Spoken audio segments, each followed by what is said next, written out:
Good morning students. Last class we have seen up to the incomplete dominance. Incomplete dominance la வந்து என்ன இருந்தது? Phenotypic ratio and genotypic ratio will be the 1:2:1. The new recombinant DNA will be heterozygous offspring will be produced in the F1 generations. Okay, that is due to the incomplete dominant characters. Okay, next வந்து intragenic இன்ட்ராக்ஷன்ஸில் வந்து next இருக்கக்கூடியது codominance. Codominance அப்படி கோவர்க்கர்ன்ற மாதிரி codominance அப்படின்றது என்னென்னா இணை ஓங்குத்தன்மை. இணை ஓங்குத்தன்மை அப்படின்றது என்னென்னா it is nothing but the gene the pattern occurs due to simultaneous expression of both alleles in the heterozygote.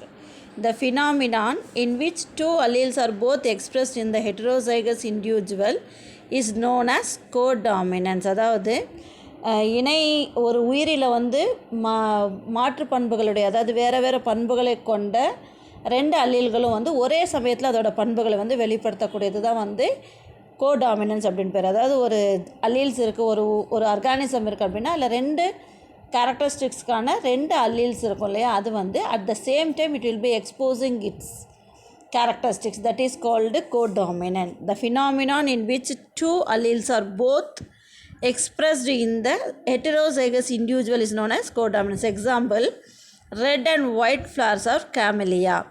Inheritance of sickle cell hemoglobin, ABO blood group system in human beings. In human beings அதுக்கு example என்னென்ன கொடுத்துருக்காங்க அப்படின்னா red and white flowers of camellia அப்படின்றதுல இருக்கக்கூடிய red and white flowers. Inheritance of sickle cell haemoglobin அந்த கதிர அருவாள் சிக்கிள் செல் அப்படின்றது என்ன கதிர அருவாள் அப்படின்னு சொல்லுவாங்க, அந்த வடிவத்தில் இருக்கக்கூடிய haemoglobin. ABO blood group system in human beings. ஓகேவா, நம்மளுக்கு வந்து ஒன்றா ஏ இருக்கும், ஏபி இருக்கும், இல்லைனா ஓ குரூப் இருக்கும். ஏபிஓ அப்படின்றது ஒரு new variety of blood group. So அது வந்து என்ன இருக்கும் அப்படின்னா கோடாமினன்ட் ஃபேக்டர்னால் உருவாக்கக்கூடியது. In human beings, IA and IB alleles of I gene are codominant, which follows Mendel's law of segregations. The codominance was demonstrated in plants with the help of electrophoresis or chromatography for protein or flavonoid substance. அதாவது இந்த AOB blood group எப்படி உருவாகுது அப்படின்னா IA and IP allele வந்து ஐஜினோட அந்த கோடாமினன்ட் factor ரெண்டுமே வந்து inherit ஆகிறதுனால உருவாக்கக்கூடியது ஏபிஓ பிளட் குரூப். அது வந்து எதை டினோட் பண்ணுது அப்படின்னா மெண்டல்ஸோட லா ஆஃப் செக்ரிகேஷன்ஸ், தனித்து பிரிதல் விதி அப்படின்னு சொல்கிறோம்லே, அதன்படி உருவாகக்கூடியது. நெக்ஸ்ட் வந்து the codominance was demonstrated in plants. Plantsல வந்து how it will be demonstrated with the help of electrophoresis or chromatography. electrophoresis or chromatography அப்படின்றது 11th படித்தோம் இல்லையா, chromatographyல வந்து டிஃப்ரெண்ட் டைப்ஸ் ஆஃப் அந்த வேவ் லென்த்துக்கு தகுந்த மாதிரி அந்த கலர்ஸ் வந்து டிஃப்ரெண்ட் ஆகும் இல்லையா, அதுதான் வந்து chromatography. அதில் வந்து இங்கே வந்து எதுக்கு யூஸ் பண்ணுறாங்க அப்படின்னா for protein or flavonoid substance. Example, Gossypium hirsutum and Gossypium sturtianum. their F1 hybrid amphiploid was tested for seed proteins by electrophoresis. அதாவது காசிபியம் ஹிர்சுட்டம் அண்ட் காசிபியம் ஸ்டூட்டானியம் அப்படின்றது it's a variety of cotton இல்லையா. Gossypium hirsutum அப்படின்றது cotton variety. அதோட F1 ஹைப்ரிட்டில் வந்து என்ன பண்ணாங்க அப்படின்னா F1 ஹைப்ரிட் வந்து ஆம்பிப்ளாய்டாக இருந்தது. அதை எதை டெஸ்ட் பண்ணாங்க அப்படின்னா எலக்ட்ரோஃபோரோசிஸ். எதுக்காக அப்படின்னா அதில் இருக்கக்கூடிய அந்த சீட் ப்ரோட்டீன்ஸை வந்து லெவலில் வந்து எலக்ட்ரோஃபோரோசிஸ் மூலமாக டெஸ்ட் பண்ணாங்க. Both the parents have different banding patterns for their seed proteins. In hybrids, additive banding pattern was noticed. The hybrid shows the presence of both the types of protein similar to their parents. இதில் வந்து என்ன இருந்தது அப்படின்னா electrophoresis அப்படின்றது மின்னாட்பகுத்தல் மின்னாட்பிரிதல் மூலமாக பிரிக்கும் பொழுது அதாவது ரெண்டு பேரண்ட்ஸ் இருக்கும் இல்லையா, அந்த ரெண்டு பேரண்ட்ஸுகளும் வந்து வேறு மாதிரியான பேண்டிங் பேட்டர்ன் அதாவது பட்டையான அமைப்புடைய அந்த ப்ரோட்டீன் கோட்டை இருந்தது ரெண்டு பேரன்ஷியல் கேரக்டரில். பட் அது வந்து ஹைப்ரிட்டில் வந்து எப்படி இருந்ததுன்னா அட்ஜாயிண்டாக வந்து adhesive banding pattern was noticed. அதாவது ரெண்டு பெற்றோர்கள்ட்ட இருந்து வேறு அந்த பட்டை அமைப்புடைய அந்த ப்ரோட்டீன் கோட்டானது அந்த ஹைப்ரிட்டில் வந்து ஒருங்கிணைந்த பட்டை அமைப்பாக வெளிப்பட்டது. இதுக்கு என்ன காரணம் அப்படின்னா அதில் வந்து என்ன இருக்கும், அந்த கலப்புயிரில் வந்து பெற்றோர்களை போட்டு என்ன இருக்கும், 2 வித புரதங்களும் இருக்கும். But that will B adhesive இணைந்து வெளியேறுச்சு. ஓகேவா? பெற்றோர் அதாவது the heterozygote genotype gives rise to a phenotype distinctly different from either of the homozygous genotypes. Then the F1 heterozygotes produce a F2 progeny in the phenotypic and genotypic ratios of 1:2:1. இது எப்படி வந்து incomplete டாமினன்ஸில் வந்து phenotypic ஜினோடைபிக் ratio வந்து 1:2:1 வந்ததோ அதே மாதிரி இது என்னாச்சு அப்படின்னா அந்த பேரண்ட்ஸில் இருக்கக்கூடிய அந்த ஒரே மாதிரியான பண்பானது அந்த ஹைப்ரிட்லேயும் இருந்தது. அதே மாதிரி புதிய பண்புகளும் தோன்றுச்சு. அதாவது 1:1 அப்படின்றது வந்து பேரன்ஷியல் கேரக்டர், அந்த நடுவில் தோன்றிருக்கக்கூடிய ஹெட்ரோசைகோசிட்டி வந்து நியூ கேரக்டர்ஸ். ஓகேவா? ஸோ அது வந்து என்னாச்சு, நியூ கேரக்டரும் தோன்றுச்சு. ஸோ அப்போ F2 ப்ரோஜனியில் வந்து ஃபீனோடைபிக் ஜீனோடைபிக் ரெண்டுமே என்னவாக இருந்தது, 1:2:1 அப்படின்ற ரேஷியோவில் இருந்தது. ஓகேவா? இதுதான் வந்து என்னது, கோடாமினன்ஸ். நெக்ஸ்ட்டு வந்து லீத்தல் ஜீன்ஸ். லீத்தல் அப்படின்னாவே என்னது, கொல்லும் தன்மையுடையது, கில்லிங் அப்படின்னு அர்த்தம். ஓகேவா? லீத்தல் ஜீன்ஸ் அப்படின்றது கொல்லக்கூடிய தன்மையுடைய மரபணுக்கள். அதாவது an allele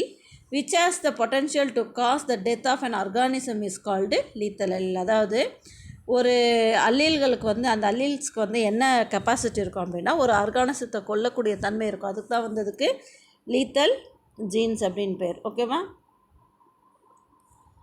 See, in 1907, E. Barr reported a lethal gene in snapdragon Antirrhinum odoratum அப்படின்ற ஸ்பீசிஸில் வந்து இந்த லீத்தல் ஜீன்ஸ் இருக்கிறத வந்து 1907 பார் அப்படின்றவர் ரிப்போர்ட் பண்ணார். ஓகேவா? It is an example for recessive lethality. இதிலே வந்து ரெசசிவ் லித்தல் அப்படின்றது என்னென்னா, ரெசசிவ் கேரக்டர் வந்து என்னது, ஆன்டிரைனம் அப்படின்றதுல வந்து ஒடுங்கு கொல்லி மரபணு, அதாவது ரெசசிவ் கேரக்டரில் வந்து இருக்கக்கூடிய லீத்தல் ஜீன்ஸ் வந்து கொல்லக்கூடிய தன்மை உடையது அப்படின்றத ரிப்போர்ட் பண்ணார். In snapdragon there are 3 kinds of plants. Green plants with chlorophyll. அதில் வந்து 3 வகையான தாவரம் இருந்தது. என்னென்ன அப்படின்னா, க்ரீன் பிளான்ஸ் வித் குளோரோஃபில் இருக்கிறனால அது வந்து green plans.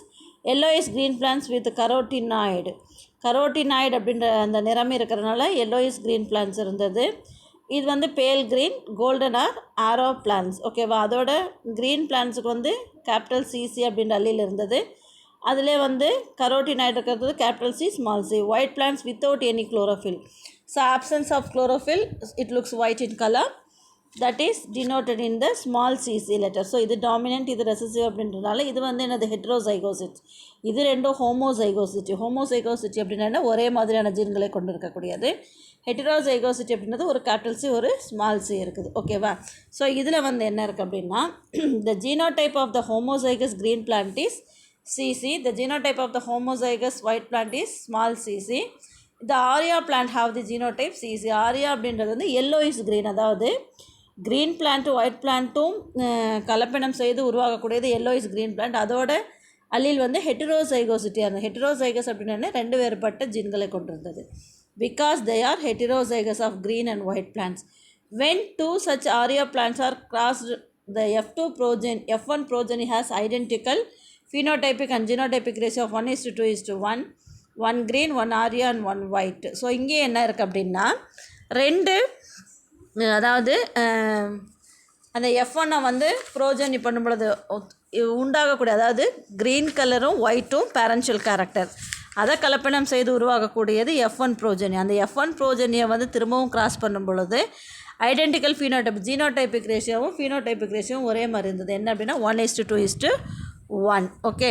So in this case the homozygous recessive genotype is CC is lethal. இங்கே வந்து இந்த ஒயிட்டுக்கான அந்த அல்லீல் வந்து lethal genes அப்படின்னு சொன்னாங்க. Okay. Since the white plant lack chlorophyll pigment they will not survive. So the F2 ratio is modified into 1:2.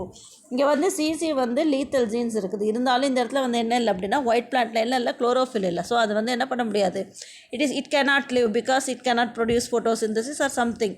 So அது வந்து என்னாகும், அழிஞ்சு போயிடும். ஸோ அதோட ரேஷியோ என்னன்னு சொன்னாங்க அப்படின்னா 1:2 அப்படின்னு சொன்னாங்க.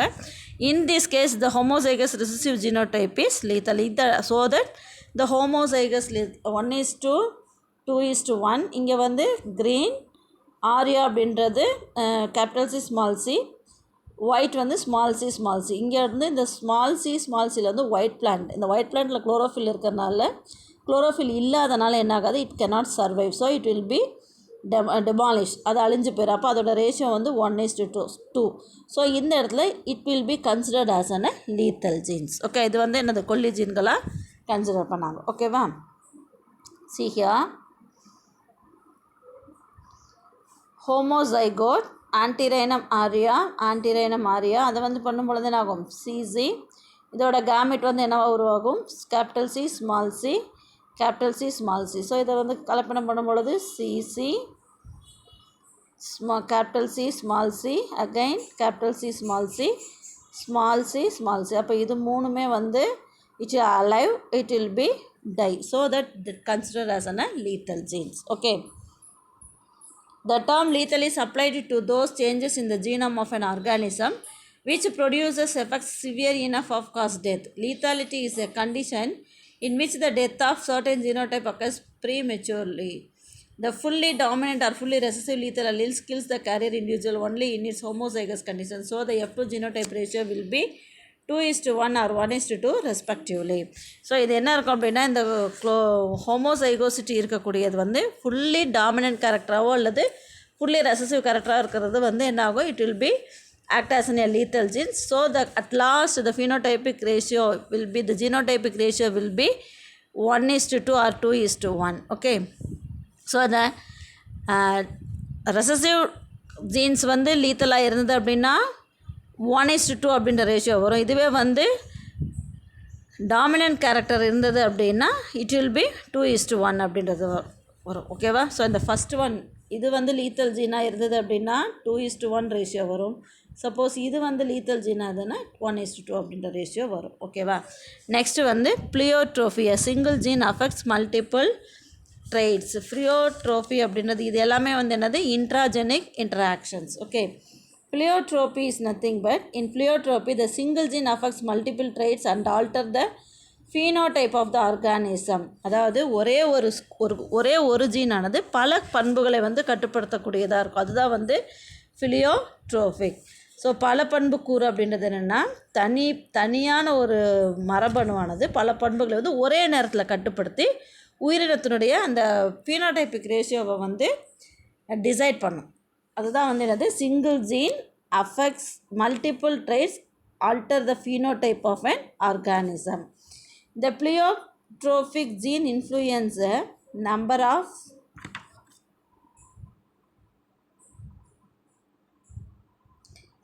of characters simultaneously, and such genes are called pleiotrophic gene, were crossed with a variety of peas having white flowers, light color seeds and no spot on the axils of the leaves. The three traits for flower color, seed color and leaf axial spot all were inherited together as a single unit. Another example is sickle cell anemia. So இதில் வந்து என்ன அப்படின்னா வந்து ஒரு இதுக்கு எக்ஸாம்பிளாக என்ன சொல்கிறாங்க, அந்த பீ பிளான்ட் இருக்கு இல்லையா, பைசம் சட்டைவமில் இருக்கு இல்லையா, அதிலே வந்து ஃப்ளார் கலர்ஸு, அதே மாதிரி சீட் கலர், அதே மாதிரி அந்த என்னது லீஃபோட light coloured and seed and spot, அந்த லீஃபில் இருக்கக்கூடிய அந்த புள்ளி இருக்கும் இல்லையா, அந்த அச்சுக்கள் இருக்கு இல்லையா, அது அடர் புள்ளிகள் கொண்ட அந்த 3 பண்புகளையும் கொண்ட தாவரங்களை வந்து அந்த 3 பண்புகளும் ஒரே ஜீன்களின் மூலமாக கடத்தப்படுவதை கண்டுபிடிச்சாங்க. அதாவது இது எப்படி, ஏதாவது மெண்டல் வந்து பல்பண்பு கூறுகளின் முக்கியத்துவத்தை வந்து எதில் சொன்னார்னா, அவரோட அந்த பைசம் சட்டைவம் பட்டாணி செடி இருக்கு இல்லையா, அதில் கண்டுபிடிச்சார். அந்த பட்டாணியில் வந்து என்ன இருக்குது? வயலட் கலர் ஃப்ளார் இருந்தது, அதே மாதிரி லைட் கலர் சீட்ஸ் இருந்தது, தென்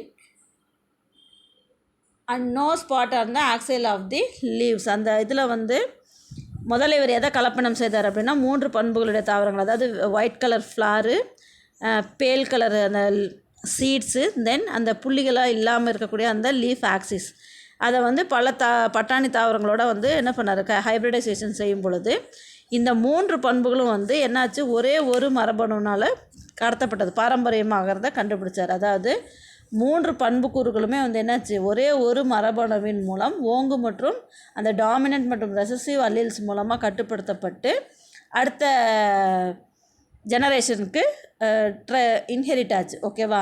ஸோ இது ஒரு எக்ஸாம்பிள். நெக்ஸ்ட் எக்ஸாம்பிள் வந்து சிக்கிள் செல் அனீமியா, கதிர் அறிவால் சோகை அப்படின்வாங்களே, அந்த சிக்கிள் செல் அனீமியா அப்படின்றது அந்த பிளட்டோட அந்த ஷேப் வந்து ஒரு கதிர் அறிவால் மாதிரி இருக்கும், அந்த பிளட் செல்ஸோட ஷேப், அதுதான் சிக்கிள் செல் அனீமியா. இது எல்லாமே வந்து தீஸ் த்ரீஸ், அதாவது ப்ளியோட்ரோஃபி, lethal genes, codominance and incomplete dominance எல்லாமே வந்து இன்ட்ராஜெனிக் இன்டராக்ஷன்ஸ். ஆக்சுவலாக வந்து ஜீன் இன்ட்ராக்ஷன் அப்படின்றது it will be classified into two types, intragenic gene interaction and intergenic. இந்த இன்ட்ராஜெனிக்கில் தான் நம்ம இத்தனையும் பார்த்துருக்கோம். என்னென்ன incomplete dominance, codominance, multiple alleles and pleiotropic genes. அடுத்தது intergenic genes. We are going to see about the intergenic interactions. So intergenic interaction அப்படின்றது என்னென்னா இன்டர்லாகஸ் interactions takes place between the alleles at different loci, that is between alleles of different genes. It includes the following. So intergenic அப்படின்றது என்னென்னா குரோமோசோம்களில் வந்து வேறு வேறு இடத்துல இருக்கக்கூடிய அந்த ஜீன்ஸ் இருக்குல்ல, அந்த ஜீன்களோட அல்லீல்களுக்குள்ளே இருக்கக்கூடிய அந்த மரபு பண்புகள் வந்து வெளிப்படுறது தான் வந்து அந்த வேறு டிஃப்ரெண்ட் டைப்ஸ் ஆஃப் அல்லீல்ஸ்லேருந்து டிஃப்ரெண்ட் லாக்கஸ்லேருந்து ஏற்படக்கூடிய அந்த இன்ட்ராக்ஷன் தான் interlocus interactions. It takes place between the alleles at different locus, that is between alleles of different genes. அதில் என்னென்ன இருக்குது அப்படின்னா dominant epistasis, then intragenetic or அல்லிலோஜெனட்டிக்கில் வந்து டாமினன்ட் எபிஸ்டாட்டிஸ் உங்களுக்கு கொடுத்துருக்குறாங்க. தென் பாலிஜெனிக் இன்ஹெரிட்டன்ஸ் இன் வீட். ஓகேவா? ஸோ இதில் வந்து டாமினன்ட் எபிஸ்டாட்டிஸ் அப்படின்றது So interlocus interactions takes place between the alleles at different loci, that is between alleles of different genes. It includes the following. Our dominant epistatis. Dominant epistatis அப்படின்றது என்னன்னா it is a gene interaction in which two alleles of a gene at one locus interfere and suppresses or mask the phenotypic expression of a different pair of alleles of another gene at another locus. அதாவது dominant epistasis அப்படின்னு என்ன, dominant அப்படின்னாவே ஓங்குத்தன்மையுடைய கேரக்டர்கள். Epistasis அப்படின்னா என்னென்னா மறைத்தல் அப்படின்னு அர்த்தம். மறைத்தல் அப்படின்றது என்னென்னா ஒரு லாக்கஸில் இருக்கக்கூடிய ஒரு மரபணுவில் ரெண்டு அலீல்கள் இருக்கும். அது வந்து வேறொரு லாக்கஸ்னால் ஒரு பிளேஸில் இருக்கக்கூடிய அங்கே இருக்கக்கூடிய அந்த ஜீனில் இருக்கக்கூடிய அல்லீல்களோட இன்ட்ராக்ஷன் பண்ணி அந்த பண்புகள் வெளிப்படும் இல்லையா, அந்த பண்புகளை வந்து தடுக்கும் அல்லது மறைக்கும். அதுக்கு தான் என்ன அப்படின்னா டாமினன்ட் எபிஸ்டாட்டிஸ் அப்படின்னு பேர். ஓகேவா? அவை அண்டர்ஸ்டுட். அதாவது ஒரு லாக்கஸில் இருக்கக்கூடிய ஒரு அல்லீல்ஸில் ஒரு மரபணுவில் இருக்கக்கூடிய ஒரு ஜீனில் இருக்கக்கூடிய ரெண்டு அல்லீல்களும் வேறொரு லாக்கஸில் இருக்கக்கூடிய ரெண்டு அல்லீல்களோட இன்ட்ராக்ஷன் பண்ணும் பொழுது அந்த கேரக்டரிஸ்டிக்ஸ் வந்து அடுத்த ஜெனரேஷனுக்கு வந்து வெளிப்படும் இல்லையா, அந்த வெளிப்படுதல் வந்து ஏதாவது ஒரு விதத்தில் தடைப்படும். அந்த மாதிரி தடைப்படுறது அல்லது மறைக்கப்படுவதுக்கு தான் என்ன பேர் டாமினன்ட் எபிஸ்டாட்டிக் அப்படின்னு பேர். The gene that suppresses or mask that phenotypic expression of a gene at another locus is known as epistatic. அதாவது எபிஸ்டாட்டிக் அப்படின்றது என்னென்னா ஒடுங்கும் மரபு பண்பு. அதாவது அதோட எந்த ஜீன்கள் வந்து இன்னொரு ஜீனோட பண்புகள் வெளிப்படுறதை வந்து தடை செய்யுமோ அல்லது மறைக்குமோ அதுக்கு பேர் வந்து எபிஸ்டாட்டிக் அப்படின்னு பேர். ஓகேவா? அதே மாதிரி ஒடுக்கப்படும் பண்புகளுக்குள்ளே the gene whose expression is interfered by non-allelic genes and prevents from exhibiting its conductor is known as hypostatic. So அந்த வந்து என்ன ஆகும் அப்படின்னா ஒடுக்கப்படும் பண்புகளுக்குரிய மரபணு வந்து மறைக்கப்பட்ட, அதாவது அந்த எந்த பண்புகள் வந்து மறைக்கப்படுதோ அதுக்கு வந்து எபிஸ்டாட்டிக் அப்படின்னு பேர். ஒரு பண்புகள் வெளிப்படுது, ஒரு கேரக்டர் எக்ஸ்போஸ் ஆகுது அப்படின்னா அதை வந்து ஸ்டாப் பண்ணுறோம் இல்லையா, அதுக்கு பேர் எபிஸ்டாட்டிக். அதை ஸ்டாப் பண்ணுற காரணமான அந்த ஜீனுக்கு பேர் hypostatic. Okay, so these two when both the genes are present together the phenotypic is determined by the epistatic gene and not by the hypostatic gene. So இப்போ இந்த மாதிரி அதாவது ரெண்டுமே வந்து சேர்ந்துருக்கும் பொழுது both the genes are present in together, இந்த epistatic மறைக்கக்கூடிய ஜீன்களும் மறைக்கப்படக்கூடிய ஜீன்களும் சேர்ந்துருக்கும் பொழுது, அதாவது two genes are present together the phenotype is determined by the, அந்த ஃபீனோடைப்பு புறத்தோற்ற பண்பு எதன் மூலமாக நிர்ணயிக்கப்படும் அப்படின்னா எபிஸ்டாட்டிக் மூலமாக நிர்ணயம் பண்ணணும். ஓகேவா? இது வந்து எதில் வந்து எக்ஸ்போஸ் பண்ணியிருக்காங்க அப்படின்னா சம்மர் ஸ்குவாஷ், அந்த வெள்ளரிக்காய் இருக்கு இல்லையா, வெள்ளரிக்காயில் வந்து சொல்லியிருக்காங்க. பூசணின்னு சொல்லுவாங்களே, வெள்ளை பூசணி. அதாவது சம்மர் ஸ்குவாஷ் அப்படின்றது it's a type of what is that pumpkin. In the summer squash the fruit color locus as a dominant allele, W for white color, and a recessive allele W, small w for colored fruit. So அதாவது இதில் வந்து 2 fruit colours எடுத்திருக்காங்க. You see this diagram.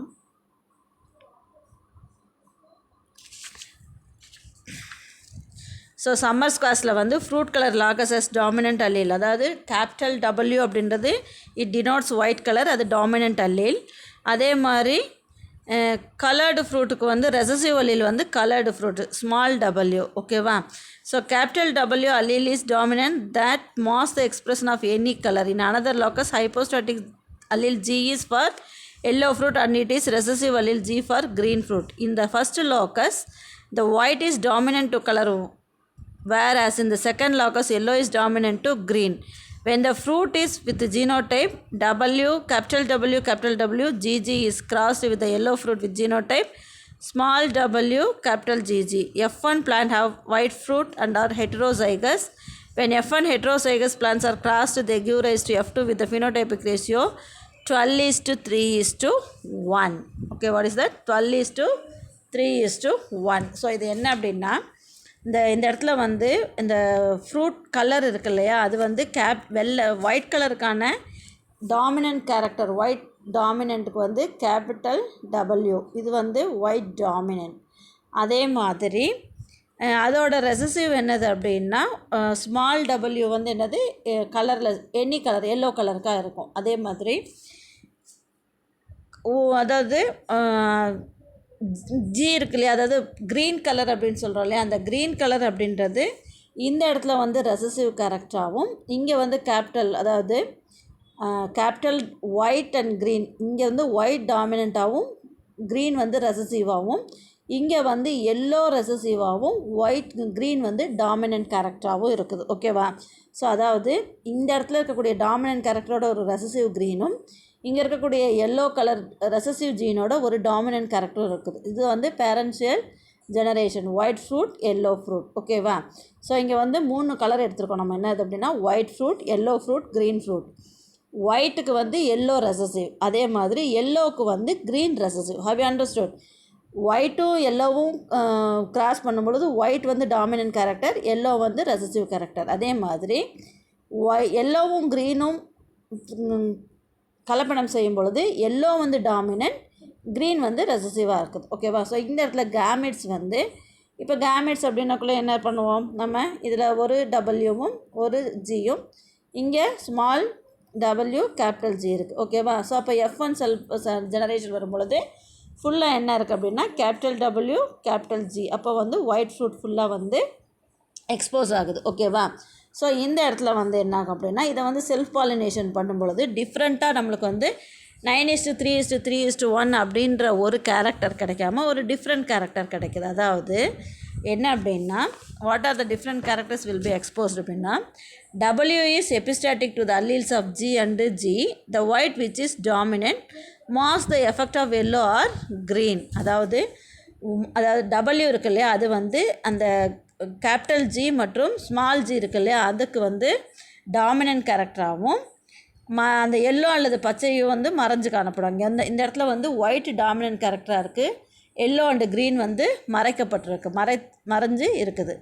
அதே மாதிரி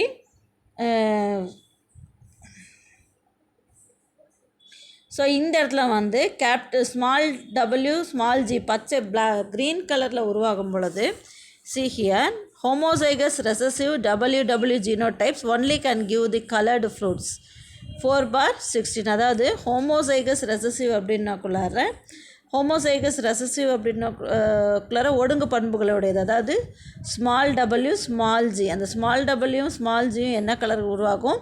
green colour உருவாகும். Homozygous இதுதான் வந்து homozygous recessive. இது வந்து 16ல் வந்து 1% மட்டும்தான், 1 மட்டும்தான் க்ரீன் ஃப்ரூட் உருவாயிருக்கு. The plants having only capital G in its genotype or will give the yellow fruits. So இந்த இடத்துல வந்து என்ன இருக்குது, கேபிட்டல் G இருந்தால் மட்டும்தான் இங்கே வந்து டாமினன்ட் கேரக்டர் எல்லோ வந்து எக்ஸ்போஸ் ஆகும். ரிமைனிங் எல்லாமே வந்து என்ன எக்ஸ்போஸ் ஆகிருக்கு? ஒயிட் கலரில் உருவாயிருக்கு. அதாவது இங்கே ஒரு கேரக்டர் வந்து இன்னொரு கேரக்டரை மறைச்சிருக்கிறதுனால எந்த கேரக்டர் வந்து டாமினண்ட்டாக இருக்கோ அது மட்டும் எக்ஸ்போஸ் ஆகிருக்கு. அப்போ ஆக்சுவலாக வந்து 9:3:3:1 அப்படின்னா கிராசிங் டைஹைப்ரிட் கிராஸ் இல்லையா. ஸோ அதே 16 வந்து இங்கே என்ன உருவாயிருக்கு அப்படின்னா ஒயிட் வந்து 12, then yellow fruit 3 and green fruit 1 உருவாயிருக்கு. ஸோ அந்த ratio maybe vary due to the epistatic dominant epistasis. Okay, so புரியுதா. அடுத்தது வந்து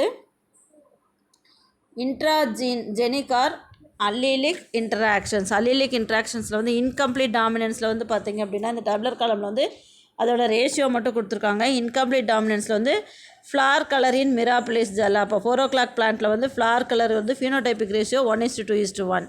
அதே மாதிரி flower colour in snapdragon antirrhinum ஸ்பீசிஸ்லேயும் 1:2:1 இன்கம்ப்ளீட் டாமினன்ஸ். அதே கோ டாமினன்ஸாக இருக்கும் பொழுது ABO blood group system in ஹியூமன்ஸில் வந்து 1:1 அப்படின்ட்டு இருக்குது. அதே மாதிரி இது வந்து இன்ட்ராஜெனிக். இங்கே இன்டர்ஜெனிக் அப்படின்னும் பொழுது நான் அல்லீலிக் இன்ட்ராக்ஷன்ஸில் வந்து நிறைய உங்களுக்கு ரேஷியோஸ் மட்டும் கொடுத்துருக்காங்க. இது கண்டிப்பாக தெரியணும், 1 mark கொஸ்டின்ஸில் கேட்பாங்க. உங்களுக்கு பழைய புக்கிலலாம் இதை ஃபுல்லாக வந்து எக்ஸ்பிளைன் பண்ணியிருப்பாங்க. உங்களுக்கு இங்கே ரேஷியோஸ் மட்டும் கொடுத்துருக்காங்க. ஓகேவா. So intergenic or non allelic இன்ட்ராக்ஷன்ஸில் பாரு, டாமினன்ட் எபிஸ்டாட்டிஸ் ஓங்கு பண்பு எபிஸ்டாட்டிஸில் வந்து ஃப்ரூட் கலர் இன் சம்மர் ஸ்குவாஸில் F2 ஃபீனோடைபிக் புறத்தோற்ற பண்புகள் மட்டும் கொடுத்துருக்காங்க 12:3:1. ரெசசிவ் எபிஸ்டாட்டிஸாக இருந்தது அப்படின்னா ஆன்டிரைனமில் வந்து 9:3:1. இது எல்லாத்தையுமே கவுண்ட் பண்ணி பார்த்திங்கன்னா டோட்டலாக 16 வரும். ஓகேவா.